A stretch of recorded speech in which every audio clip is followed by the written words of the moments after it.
সুপ্রিয় দর্শক আসসালামু আলাইকুম, কেমন আছেন আপনারা? নিশ্চয়ই ভালো আছেন। আজকের ভিডিওতে আপনাদের সবাইকে স্বাগত জানাচ্ছি। আজকে আমি আপনাদের সাথে খুবই গুরুত্বপূর্ণ একটা টপিক নিয়ে আলোচনা করব।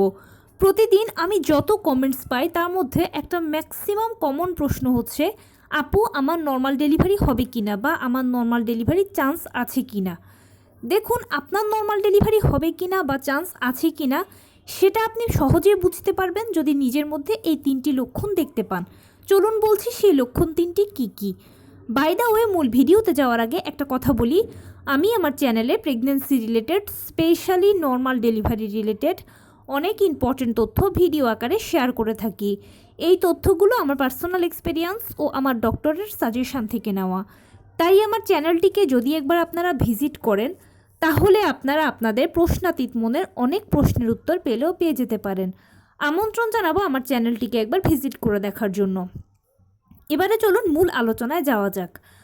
আমি শুরুতেই বলেছি আজকে আলোচনা করব আপনার নর্মাল ডেলিভারির চান্স আছে কিনা সেটা সহজে বোঝার উপায় হচ্ছে এই তিনটি লক্ষণ যদি নিজের মধ্যে দেখতে পান। চলুন বলছি লক্ষণগুলো কি কি। আমরা সবাই জানি যে নর্মাল ডেলিভারিটা সিজারের তুলনায় খুব ভালো, কারণ সিজার হচ্ছে একটা ছোটোখাটো অপারেশন। অপারেশনের আগে পরে বিভিন্ন ধরনের ঝুঁকি থাকে, বিভিন্ন ধরনের সাইড ইফেক্টস থাকে। এছাড়া সিজারিয়ান পেশেন্টকে সারা জীবনভর কিছু না কিছু রোগশোক বহন করতে হয়, বিভিন্ন ধরনের নিষেধাজ্ঞা মানতে হয়। কিন্তু নর্মাল ডেলিভারি বা নর্মাল ডেলিভারির পেশেন্ট এর সব কিছু থেকে সেফ ও সিকিওর। সারা জীবনভর নর্মাল ডেলিভারির পেশেন্ট ভালো থাকেন। সব কিছু জেনে বুঝে আমরা সবাই নর্মাল ডেলিভারিকে পছন্দ করি। সন্তান জন্মদানের ক্ষেত্রে আমাদের অন্যতম পছন্দের পদ্ধতি হচ্ছে নর্মাল ডেলিভারি। এখন আপনার নর্মাল ডেলিভারির চান্স কতটুকু বা নর্মাল ডেলিভারির সম্ভাবনা আছে কিনা এটা জানতে খুব ইচ্ছে হয়, বিশেষ করে নতুন মায়েদের, এবং প্রশ্ন করেন যে কি কি লক্ষণ দেখলে বুঝতে পারবো যে আমার নর্মাল ডেলিভারি হবে।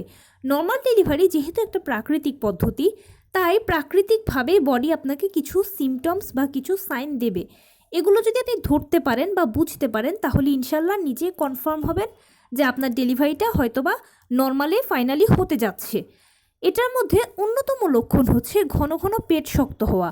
দেখবেন যে মাঝে মাঝে আপনার পেট শক্ত হচ্ছে এবং ছেড়ে দিচ্ছে, অটোমেটিকই শক্ত হচ্ছে বা অটোমেটিক ছেড়ে দিচ্ছে। যদি এরকম হয় 24 ঘন্টার মধ্যে 2বার বা 3বার যদি এরকম হয় তাহলে তো এটা ঠিক আছে, কোনো অসুবিধা নেই, এটা নর্মাল ডেলিভারির একটা অন্যতম লক্ষণ। তার পাশাপাশি এখানে আরেকটা সতর্কতা হচ্ছে, যদি দেখেন যে এটা 24 ঘন্টার মধ্যে 8বার, 10বার, 15বার, 12বার এরকম হচ্ছে, তখন অতি দ্রুত ডাক্তারের কাছে যেতে হবে। কারণ এত ঘন ঘন হওয়ার মানে হচ্ছে প্রিম্যাচিউর বাচ্চা হওয়া। প্রিম্যাচিউর বেবি মানে সময়ের আগে বাচ্চা হয়ে যাওয়া। কিন্তু 2-3বার হলে সেটা ঠিক আছে, সেটা স্বাভাবিক নর্মাল ডেলিভারির লক্ষণ। এগুলো মাথায় রাখবেন। দ্বিতীয় যে লক্ষণটা সেটা হচ্ছে ঘন ঘন প্রস্রাবের চাপ হওয়া। আপনার বারবার প্রস্রাবের চাপ অনুভব করবেন। আপনি হয়তো বাথরুমে যাচ্ছেন, 2-1 ফোঁটা প্রস্রাব হচ্ছে অথবা কখনো হচ্ছেও না, কিন্তু একটা র্যান্ডম প্রস্রাবের চাপ আপনি ফিল করছেন। এটা হচ্ছে আরেকটা অন্যতম লক্ষণ নর্মাল ডেলিভারির। কারণ আপনার বাচ্চা এখন সেফালিক পজিশনে চলে গেছে, আপনার ইউরিনারি ব্লাডারের উপরে ভালো রকমের একটা চাপ পড়ছে, যার ফলশ্রুতিতে আপনার এরকমটা হচ্ছে। এবং আরও একটা ইম্পর্টেন্ট হচ্ছে চাপ অনুভব করা জরায়ুর দিকে, যৌনাঙ্গের দিকে। আপনি র্যান্ডম আপনার জরায়ু মুখে বা যৌনাঙ্গের দিকে একটা চাপ অনুভব করবেন। আপনার ফিলিংসটা এরকম হবে যে বসা থেকে হয়তো দাঁড়ালেন, মনে হলো এই বুঝি বাচ্চা বেরিয়ে গেল। প্রস্রাব করতে যাচ্ছেন, মনে হচ্ছে বুঝি বাচ্চা বেরিয়ে গেল। জরায়ু ছিঁড়ে বুঝি কিছু একটা বেরিয়ে যাওয়ার চেষ্টা করছে। এরকম যখন একটা ফিলিংস হবে বা যখন এরকম ভারী ভারী লাগবে নিচের দিকে, খুব চাপ যখন অনুভব করবেন, তখন ধরে নেবেন যে নর্মাল ডেলিভারির লক্ষণ। এটা অনেক বেশি নর্মাল ডেলিভারির লক্ষণ। কারণ হচ্ছে কি, এরকম হওয়া মানে বাচ্চা একেবারেই প্রস্তুত হয়ে গেছে ডেলিভারির জন্য, আপনার বডিও প্রিপারেশান নিয়ে নিয়েছেন ডেলিভারির জন্য। এখন শুধু পেইন আসবে আর ডেলিভারি হবে। তো এই তিনটি লক্ষণ যখন নিজের মধ্যে দেখতে পাবেন তখন ইনশাল্লাহ ধরে নেবেন যে আপনার ডেলিভারিটা নর্মালেই হতে যাচ্ছে। এখন প্রশ্ন হচ্ছে কখন দেখব আমি এই লক্ষণগুলো নিজের মধ্যে। 36 সপ্তাহ বা 9ম মাস তারপর থেকে এই লক্ষণগুলো দেখতে পাবেন। কারণ 37 থেকে 40 সপ্তাহ হচ্ছে নর্মাল ডেলিভারির আদর্শ সময়। যদি নর্মাল ডেলিভারি হওয়ার হয় তাহলে 37 থেকে 40 সপ্তাহের মধ্যে হয়ে যাবে। আর ডেলিভারির আগে এই লক্ষণগুলো বেশি বেশি করেই দেখবেন, বা 36 সপ্তাহ থেকে এগুলো দেখা শুরু হয়ে যায়। তার পাশাপাশি কোমরে তলপেটে ব্যথা তো আছে, অনেকের আবার বিভিন্ন রকমের স্রাব যায়, থকথকে স্রাব। আঠালো স্রাব, পা দিয়ে স্রাব গড়িয়ে পড়া, এই ধরনের বিভিন্ন সিমটমসগুলো নবম মাসে হয়।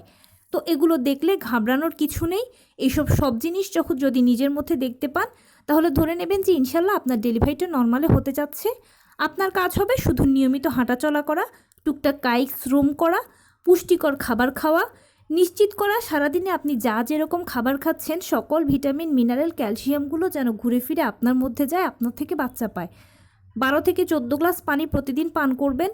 প্রতিদিন কুসুম গরম দুধ ও 2টো করে ডিম খাবেন।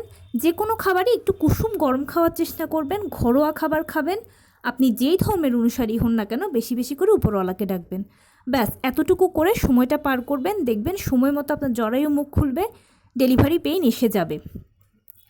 এখানে একটা সতর্কতার কথা বলি, আমি যে জিনিসগুলোর কথা বললাম বা যে সিমটমসগুলোর কথা বললাম এগুলো তো স্বাভাবিক, ঠিক আছে, কিন্তু এগুলো যদি বাড়াবাড়ি পর্যায়ে চলে যায়, যেমন ধরুন আপনি সহ্যই করতে পারছেন না, অসহ্য ব্যথা, অসহ্য যন্ত্রণা হচ্ছে, সব কিছুই আপনার একেবারে আনকন্ট্রোলড হয়ে গেছে, তখন অতি দ্রুত ডাক্তারের সাথে যোগাযোগ করতে হবে। কারণ নর্মাল ডেলিভারি বা ডেলিভারির যে সিমটমস, সাইন, পেইন যেটাই বলুন সেটা সহ্য করার মতো, কিন্তু যদি অসহ্য পর্যায়ে চলে যায় তখন সেটা অবশ্যই কোনো সমস্যার জন্য হচ্ছে, আর সেটা আপনার ডাক্তারই ভালোভাবে বলতে পারবে এবং পরবর্তীতে কী করণীয় সেটা ডাক্তার বলে দেবে। সেভাবে করলে বড় ধরনের বিপদের হাত থেকে রক্ষা পাবেন। তো এই ছিল আজকের ভিডিও। কেমন লাগলো বলুন? যদি ভালো লেগে থাকে ও হেল্পফুল হয়ে থাকে তাহলে প্লিজ লাইক, কমেন্ট, শেয়ার করতে একদম ভুলবেন না। আর সেই সাথে আমার চ্যানেলটিকে সাবস্ক্রাইব করার বিনীত অনুরোধ রইল। পাশে থাকা বেল আইকনটি ক্লিক করে দেবেন যেন আমি ভিডিও আপলোড করার সাথে সাথে আপনারা নোটিফিকেশান পেয়ে যান। যদি কোনো প্রশ্ন থাকে কমেন্টসে জানাবেন, আমি রিপ্লাই দেব। প্লাস যদি কোনো পরামর্শ থাকে যে কোন বিষয়ের উপরে ভিডিও বানালে আপনারা উপকৃত হবেন সেটাও জানাবেন। আমি আপনাদের পছন্দের সর্বোচ্চ প্রায়োরিটি দেব। ভালো থাকবেন, সুস্থ থাকবেন। আসসালামু আলাইকুম।